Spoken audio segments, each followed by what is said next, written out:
Hello everyone, welcome back to my channel. I hope you all are doing well and you are preparing pretty well for your upcoming examination. So if you have already appeared in this ICMR Scientist B, you must in a need of the what were the question asked and what will be the correct answer, and after that you are waiting for the expected cutoff, right? So this video will be a memory based analysis of whatever questions were asked in the ICMR Scientist B 2026 examination, that is for only non-medical. So I will be providing most of the question as much as possible from my side, along with the exact answer, right, and the concept and the topic, which is very important for the upcoming examination, right? Because the key takeaway after every examination is to have an insights of what is asked in your examination, and उसी से मिलता जुलता कुछ topic और हमें prepare करना होता है for the upcoming exams. So we have so many different questions and we will solve it, and then we will find out the different topics from where the question is exactly asked, and then we will also discuss the expected cutoff. The examination is of 100 marks and there were 100 questions. So in those 100 questions, each carry 1 mark and negative was 1/3. So 100 maximum mark was there, and you will be your score will be deducted 1/3 if you are attempting any incorrect answer. So let's start without further delay. Don't forget to subscribe the channel, and you can like it if you genuinely find it useful. So the level of the examination was in between easy to moderate. It was not so difficult, it was not so easy. Like some percentage of questions were easy and some questions were in the category of moderate but not so difficult, right? यानी हम एक दो questions को, अब यहाँ पे comment मुझे आएगा तुरंत कि मैम questions तो बहुत ज़्यादा tough थे, बन ही नहीं रहे थे, out of the syllabus थे. So see, हम एक या दो questions को देख के पूरे question paper का जो level है उसे decide नहीं करते हैं. पूरे 100 questions का पैटर्न देख के, डिफिकल्टी लेवल देख के, as far as I have analyzed, it is in between easy to moderate. Major areas were asked from molecular biology, immunology, virology, cancer biology, instrumentation, plus the prescribed syllabus by ICMR. So उसमें क्या क्या पूछ दिया था? Research methodology plus biostatistic, right? So these were asked. Now the most important thing, ये जो analysis है वो रियलिस्टिक एनालिसिस है, राइट? इतने सारे एरियाज से क्वेश्चंस आए थे आपके, जैसे कि मैंने कहा प्रिस्क्राइब्ड आईसीएमआर के सिलेबस से भी क्वेश्चंस आए थे. उसका प्रोपोर्शन कितना है हम इस पे बाद में बात करेंगे कट ऑफ के टाइम पे, ठीक है? नाउ फटाफट हम सॉल्व करते हैं क्वेश्चन. वायरोलॉजी से कुछ क्वेश्चंस आए थे, मैंने सुना पैंडेमिक से रिलेटेड क्वेश्चन आए थे, वो SARS-CoV-2 था, या फिर एक एवियन इन्फ्लुएंजा से रिलेटेड क्वेश्चन था. इन्फ्लुएंजा से ही दो क्वेश्चंस आए थे, antigenic drift versus shift, and उसके अलावा क्या क्या क्वेश्चंस थे वो हम देखते हैं. So first we will focus on the influenza virus related question. So the concept that was asked in your examination was antigenic drift and antigenic shift. So what is the basic difference in between the drift and the shift? So drift means minor changes, right? And shift means major changes. So what is the reason behind this minor change?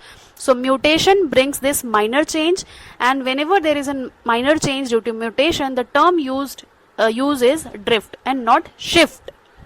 Shift is due to the reassortment in between the genes. So drift will cause, what will be the consequence of drift? Seasonal epidemic, right? And shift क्या कराएगा? Pandemic कराएगा, ठीक है? So you can see here antigenic drift क्या है? Like one way viruses, जो one way flu viruses जो होते हैं उसमें drift जो होता है, drift से क्या होता है? जो mutations होते हैं, जो influenza viruses के genes हैं, उनमें थोड़ा सा भी अगर म्यूटेशन हुआ है, so it can lead to the changes in the surface protein, ठीक है? वायरस है, उसके सरफेस पे so many different proteins will be there, like HA, haemagglutinin and neuraminidase, ठीक है? Na and HA. तो ये क्या होगा? जब भी थोड़ा बहुत म्यूटेशन हो गया तो सरफेस प्रोटीन में भी चेंजेस देखने को मिलेंगे. सो ये जो सरफेस प्रोटीन है they act as an antigen. ठीक है. So these antigens are recognised by our immune cells. ठीक है. एंड दीज सरफेस प्रोटीन जो कि क्या है, एंटीजेंस है. अब ये हमारा इम्यून सेल रिकग्नाइज कर रहा है, means they are capable of triggering our immune response. So what they will do, they will trigger in our body the antibody production. So changes associated with antigenic drift happen continually over time as flu viruses replicate. ठीक है, तो ये समझ में आ गया. Now antigenic shift. So antigenic shift क्या होता है? Shift is an abrupt major change in a flu virus resulting in a new HA or new HA and new NA proteins. ठीक है, यानी आप ये मान सकते हो कि जो शिफ्ट है, शिफ्ट की वजह से क्या होता है, मेजर चेंजेस देखने को मिलते हैं. तो अगर क्वेश्चन अगली बार ये आए कि which brings minor changes, which brings major changes, then you should be able to answer. So major changes जो है वो शिफ्ट की वजह से होगा, ना कि ड्रिफ्ट की वजह से. Antigenic shift can result in a new flu A subtype infecting people for the first time. ठीक है, तो अब ये कंसेप्ट समझ में आ गया. तो इन्फ्लुएंजा से रिलेटेड ये कंसेप्ट जो है, this is very very important. This is asked in DBT also, CSIR also. So you have got one topic for your upcoming CSIR also. Now you can see here influenza virus structure and antigenic drift and shift in influenza infection. ठीक है, in the figure A. ठीक है, I have taken this from one of the research article available at ResearchGate. So this typical influenza virus is spheroidal form. You can see this is a spheroidal structure of the influenza virus. So this HA, NA, M2 proteins form the envelope. You can see here this one NA, HA, M2. These three form the envelope of the virus. ठीक है, with M1 forming a critical bridge between the viral envelope and the VRNP core. ठीक है, जो ये M1 है, ठीक है, ये क्या कर रहा है, ब्रिज बना रहा है इस VRNP के बीच में और ये एनवेलप के बीच में. तो इतना समझ आया. नाउ टाइम के साथ, with time, small changes associated with antigenic drift can accumulate and result in viruses that are antigenically different from their ancestors. Antigenically different है मतलब नए एंटीजेनिक प्रोटीन्स बनेंगे, म्यूटेशन की वजह से नए बनेंगे. ठीक है.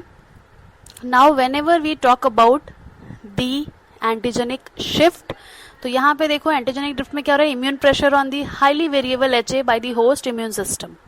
अब इसमें क्या एंटीजेनिक शिफ्ट में क्या आ जा रहा है, human influenza, avian influenza. Now one question was also there from the avian influenza part, that why it has a pandemic potential. So see, because it has a property of antigenic shift, reassortment हुआ है, तो क्या हो जाएगा, new strains with the combination of genes from the human and the avian influenza virus और sometime direct spill over from the avian species to humans. No pre existing immunity creates a potential pandemic threat. ठीक है. अब इसमें क्या हो गया, सीधे सीधे क्या हो जा रहा है, रिकॉम्बिनेशन, रीअसॉर्टमेंट हो रहा है. सो इसीलिए antigenic shift is more dangerous. So I hope ये 2-3 क्वेश्चन यहां से मैंने आपको बता दिए जो एक एग्जामिनेशन में आए थे. ठीक है. अब हम एक एक करके सॉल्व करते जाएंगे, मैं आपको सब बताऊंगी. सी, ट्यूमर माइक्रो एनवायरमेंट से related there was one question that what are the following things available at the tumor site. ठीक है. T regulatory cells, M2 macrophages, MDSCs, immune. See, so this was the question. So at the site of tumor, T regulatory cell, M2 macrophages, MDSC or immune evasion, what are the following which are present at the site? So tumor microenvironment is what? It is basically a ecosystem surrounding a tumour, यानी कहीं पे भी किसी भी body part में, body organ में हमारे कहीं ट्यूमर दिख रहा है. ठीक है. सो उसके आसपास के एनवायरनमेंट में which are the following cell और सेल कंपोनेंट ऑब्जर्व्ड. ठीक है. So it contain cancer cells, blood vessels, immune cells. Instead of attacking the cancer, this environment is often reprogrammed to protect it. This process is known as immune evasion. Allows cancer cell to hide, survive and grow. Now see, whenever you do some mistake, you want to hide it. Whenever you want to skip any pressure from your workplace. ठीक है. कोई भी हम कुछ काम करते हैं जिसमें हमें चांसेस होते हैं कि हमें डांट पड़ सकती है या हमारी जो भी मिस्टेक है वो रिवील हो सकती है. So what do we do? We need to hide it. ठीक है. सो ट्यूमर माइक्रो एनवायरनमेंट में भी बहुत सारे कंपोनेंट्स अवेलेबल होते हैं. वो क्या करते हैं? ट्यूमर को बचा के रखते हैं. ठीक है. Because they have to hide themselves in order to grow. So इस प्रोसेस को बोलते हैं immune evasion.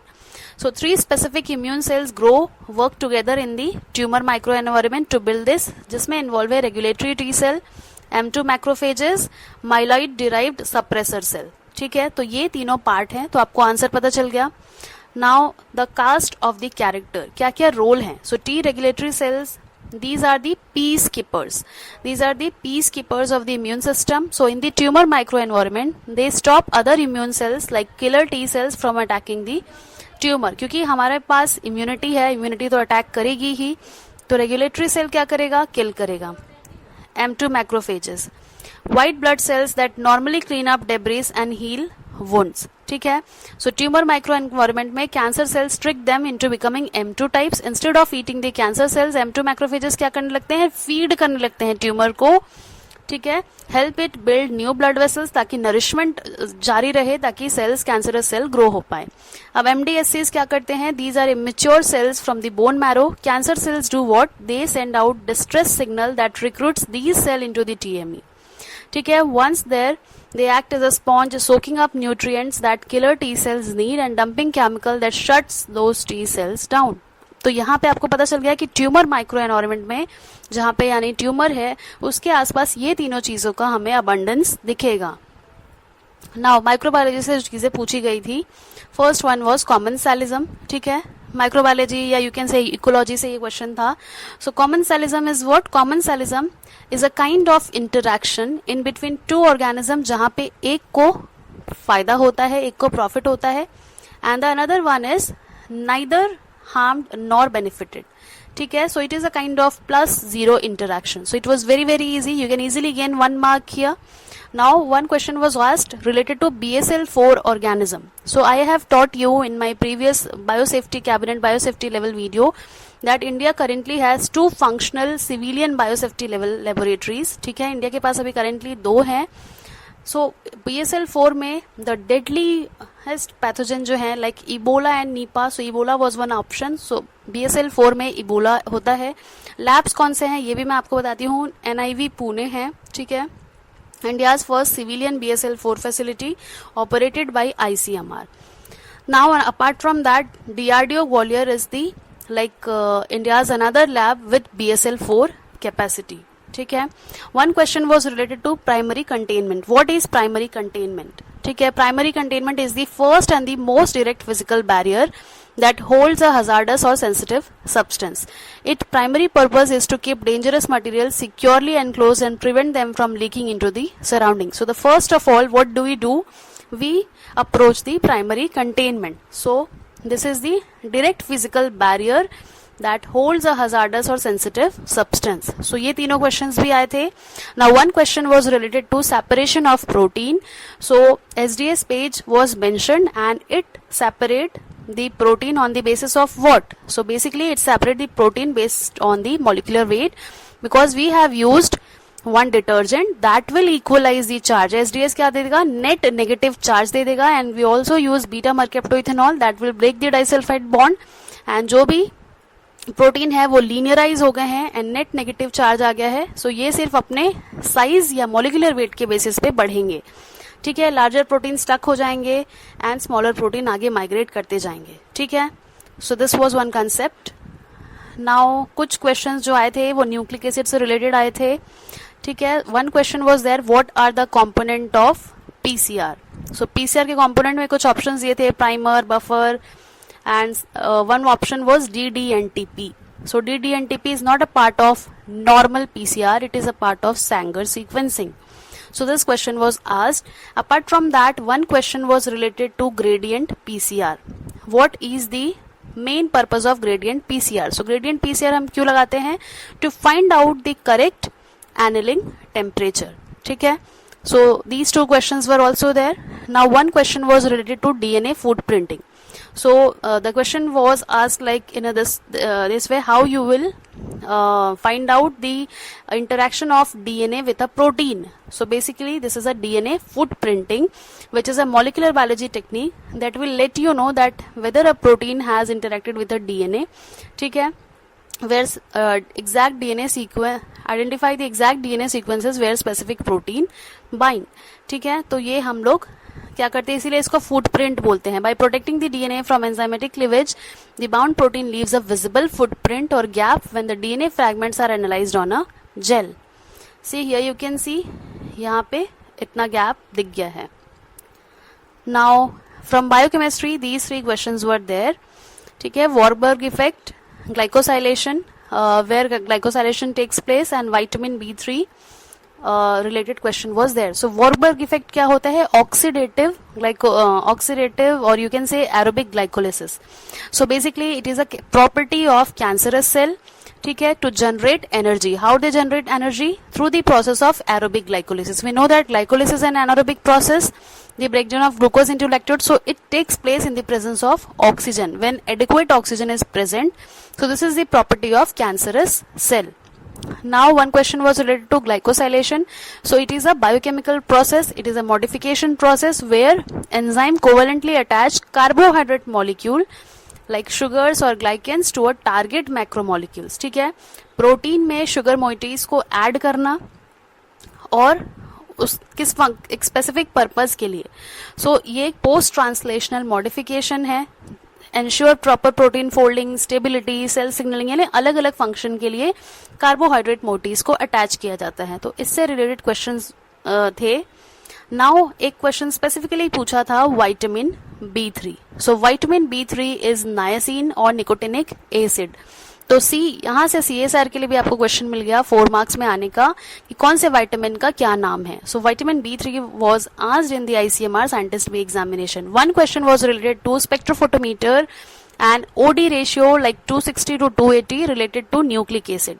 So we all know that the ratio of absorbance at 260 by 280 is used to assess the purity of the nucleic acid, right? DNA and RNA. A ratio of 1:1.8 is generally accepted as pure DNA. यानी आपने जो DNA को extract किया है, it is very very pure. If the ratio is 2.0, then it is generally accepted as pure, but not for DNA but for RNA, right? So if the ratio is appreciably lower in either case, it may indicate the presence of protein, phenol or other contaminants. ठीक है, so ये question आया था, sentence based था, 4 option थे और उससे ये जो मैंने लिखा है उसी से रिलेटेड कुछ ऑप्शंस थे. क्रोमेटोग्राफी से रिलेटेड क्वेश्चन आया था, ये मैंने बहुत बार आपको बताया है, साइज एक्सक्लूजन क्रोमेटोग्राफी. ठीक है, जिसे हम जेल एफिनिटी क्रोमेटोग्राफी भी बोलते हैं. So what is the principle behind this? Larger molecules will do what? Larger molecules will elute out first and smaller molecule will elute out later. ठीक है, ये क्वेश्चन था. नाउ सी, इसमें क्या होता है, जैसे ये हमारा एक small molecule able to enter the pore, ये बीड है जिससे मैट्रिक्स है, हमें जिससे सेपरेशन करना है. So it has small like porous होता है ये. सो जो बड़ा मॉलिक्यूल है वो इसमें एम्बेड नहीं हो पाता, एंट्रैप नहीं होता, तो ये इजीली निकल जाता है, इल्यूट हो जाता है. स्मॉलर मॉलिक्यूल इंटरैक्ट करता है, इसलिए इसका माइग्रेशन स्लो हो जाता है. सो जो जितना साइज में बड़ा, that will elute first and the molecule which is smaller in size will elute later on. Now this is important slide. So gene therapy related question were asked that why do you use retrovirus in gene therapy, why do you use AAV in gene therapy. ठीक है, so basically in gene therapy viruses act as a delivery truck. ठीक है, viruses are acting as a vector to carry the functional gene into the host cell. So different viruses are chosen based on how they interact with the host DNA. So first of all, retroviruses. Why they are preferred for gene therapy? Because they permanently insert the new gene into the host genome. This was the option कि ये जो है वो host genome में incorporate हो जाता है. So this is the reason of choosing retroviruses. Apart from that, AAV was used. Why AAV is used? They form floating DNA rings that is known as episomes inside the cell nucleus without integrating into your natural DNA. यानी ये human या host के genome में integrate हुए बिना ही क्या करता है, फ्लोटिंग डीएनए रिंग्स बनाता है, जिसे हम बोलते हैं एपिसोम्स। अब इन्हें यूज क्यों किया जाता है, they are currently the gold standard and most popular choice because they cause no known human disease. ठीक है, this is the biggest advantage of AAV and they safely infect both dividing and non-dividing cells. So this was the question. Cancer biology से related कुछ questions आए थे। MMP14. So what is MMP14? Matrix metalloproteinase 14 is a membrane-bound enzyme critical for tissue remodeling, cell migration and metabolism. ठीक है, also known as membrane type 1 MMP. ठीक है, MT1 MMP भी इसे बोलते हैं। It primarily degrades the ECM and activates other key enzyme like MMP2. So this was one question directly, that what is MMP14. PTEN pathway पे भी question आए थे। PTEN stands for phosphatase and tensine homologue. It is a pathway which is crucial for biochemical signaling cascade that regulates cell growth, division and survival. So it acts as a master tumor suppressor. It prevents cell from growing too rapidly. Now one question was related to amino acid prone to phosphorylation. ठीक है, कौन सा amino acid जो है वो phosphorylation के लिए prone रहता है। So see, amino acid prone to phosphorylation जो होगा, it will contain what? It will contain hydroxyl group. तो हाइड्रोक्सिल ग्रुप जिसके पास रहेगा वो क्या होता है, वो अंडरगो होता है फॉस्फोराइलेशन। तो हमारे पास क्या क्या ऑप्शंस हैं, हमारे जो अमीनो एसिड अवेलेबल हैं, सेरिन है, थ्रियोनिन है, and apart from serine threonine tyrosine is also there. Now enzyme called kinases use this amino acid as a cellular switch to turn protein on और off. हमें पता है signalling हम जब देखते हैं तो उसमें ये जब फॉस्फोरिलेट होते हैं तब ये एक्टिव हो जाते हैं, राइट। सो इसके अलावा एक क्वेश्चन आया था जो कि था सल्फर कंटेनिंग अमीनो एसिड। ठीक है, सो यानी अमीनो एसिड से भी आप देखो कि कितने बेसिक क्वेश्चंस आए थे। ठीक है, अमीनो एसिड से भी बहुत सारे क्वेश्चंस देखने को मिले थे। तो methionine, cysteine, homocysteine and taurine are 4 common sulphur containing amino acid. ठीक है, but out of the 20 that are incorporated into the protein, only methionine and cysteine are there. ठीक है, apart from that we are having one question related to what? Na. अभी just मैंने बताया antigenic protein. So this neuraminidase is an enzyme found on the surface of viruses like influenza and certain bacteria. Its primary function is to cleave sialic acid molecules which allow new viral particle to escape host cell, spread through the respiratory tract and prevent the virus from clumping together. तो ये function है हमारे neuraminidase का। ठीक है, now इसके अलावा एक क्वेश्चन आया था viral tropism. Viral tropism is what?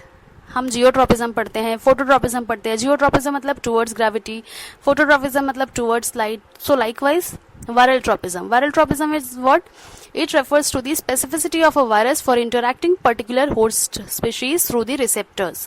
ठीक है, जो वायरस के सरफेस के प्रोटीन है, अगर होस्ट में उनके रिसेप्टर्स हैं तभी वो बाइंड करेगा। ठीक है, अननेसेसरली वो सारे होस्ट से तो बाइंड नहीं कर सकता। So this is the answer. Now one question was related to smearing in agarose gel electrophoresis happens why? When DNA or RNA fragments separate poorly, creating long blurry streak instead of sharp distinct band. यानी sample आपका degrade हो गया है या contaminated है, then you will get a smear. So ये और भी रीजंस की वजह से होता है। सैंपल डिग्रेड हो गया है या जेल को आप बहुत ज्यादा वोल्टेज में चला रहे हो, ठीक है, या आपका जो वफर है वो कंटामिनेटेड है। So there are so many options. अब एग्जैक्ट क्वेश्चन क्या पूछा था, एग्जैक्ट ऑप्शन क्या पूछा था? See, I can show you this one. Various types of smears in a gel. So, see, इस टाइप का अगर आपको smear दिख रहा है, so what are the possible cause? Higher DNA concentration है, ठीक है, या फिर आपका जो सैंपल है वो डिग्रेड हो चुका है, जेल का जो परसेंटेज है, ठीक है, वो गलत है, उसके अगरोस का जो परसेंटेज है वो एग्जैक्ट नहीं है, सॉल्ट कंटामिनेशन है आपके डीएनए में, या एक्सट्रीम हीटिंग से आपका डीएनए डीनेचर हो गया है। ठीक है, ये सारी चीजें पॉसिबल है। या जो जेल है वो आपका मेल्ट होना स्टार्ट हो गया, बहुत हाई आपने वोल्टेज दे दिया है उसको। तो ये सारे प्रोबेबल रीजंस हैं। ट्रबल शूटिंग आप यहाँ से देख सकते हैं। इसके अलावा जो क्वेश्चंस आए थे वो what is successful parasite? Successful parasite क्या है? That does not kill it host, it takes just enough resources to survive and reproduce without making the host to sick. ठीक है, for example Toxoplasma gondii. So ये एक successful parasite है. It infect up to 1/3 of the global human population. यानी कि successful parasite क्या है, host को किल ना करे, वहां से अपना नरिशमेंट लेता रहे, रिप्रोड्यूस होता रहे without making the host to sick. ठीक है. One question was there from biostatistic, what is the relationship between standard deviation and range?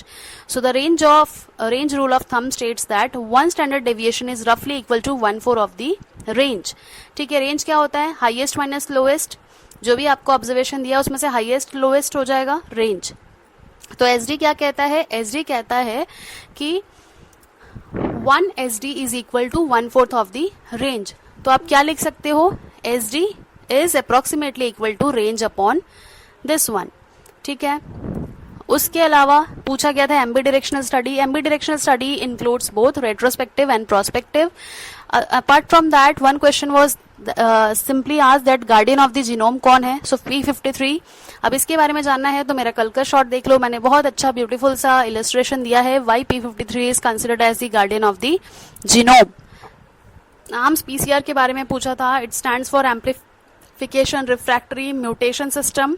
ठीक है.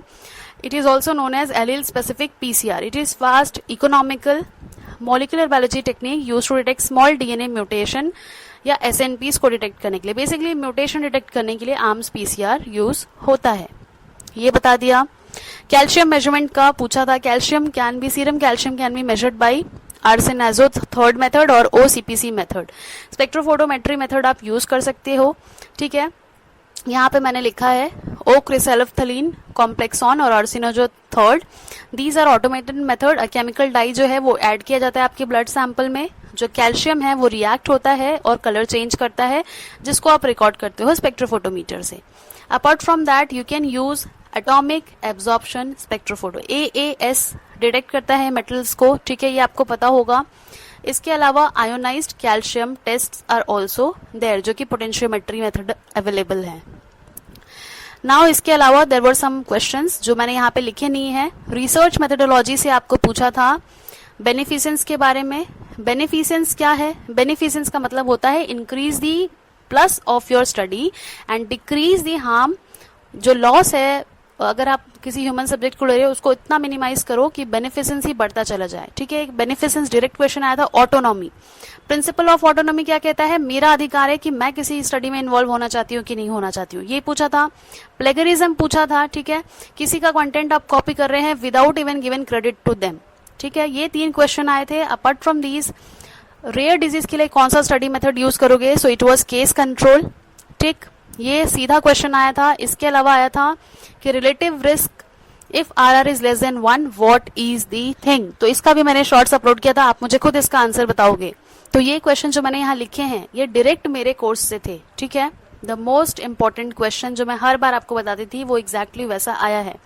इसके अलावा जो क्वेश्चन आए थे कन्फाउंडिंग से रिलेटेड आए थे. कन्फाउंडिंग कैसे हम डिक्रीज कर सकते हैं, तो स्ट्रैटिफाइड मेथड से हम डिक्रीज कर सकते हैं. एक क्वेश्चन आया था वन वे अनोवा से रिलेटेड, क्रुस्काल वालिस से. ठीक है. नॉन पैरामेट्रिक तो क्रुस्काल वालिस है. इसके अलावा जो क्वेश्चंस आए थे वो आए थे, I have written in my notebook, let me check कि मैंने कुछ मिस तो नहीं किया. हाँ, एक क्वेश्चन ये भी आया था कि टी हेल्पर सेल्स कम हो गए तो क्या होता है. वी नो दैट अगर हमारे TH सेल डिक्रीज हो गए then the chances are HIV और सीवियर कंबाइंड इम्यूनोडेफिशिएंसी. ठीक है. एलाइजा के ऊपर क्वेश्चन आए थे कि which ELISA will be used if your analyte is very small. ऐसा कुछ क्वेश्चन आया था. और ट्विन 20 क्यों यूज होता है in ELISA. This was all to like prevent the non specific binding. ये रोल होता है हमारे ट्विन 20 का. Apart from that one question was related to IPTG isoform. IPTG isoform जो कि एलोलेक्टोज के जैसा होता है.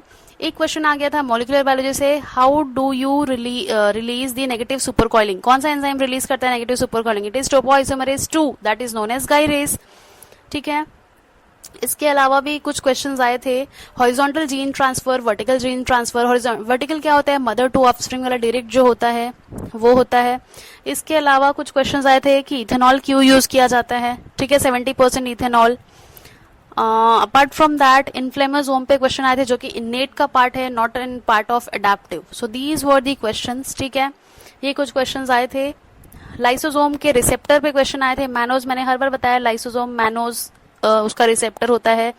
जीनोमिक इम्प्रिंटिंग पे कुछ क्वेश्चंस थे. Right, so these were the question. I have tried to like incorporate all the questions जितना भी पॉसिबल था. इसके अलावा अगर कुछ रह गया है तो आप मुझे कमेंट कर सकते हैं. Now come back to the cut off. अब पेपर जो है मेरे according 30 to 40% core life sciences था. ठीक है, 30 to 40% I am saying. 30% was from biomedical sciences.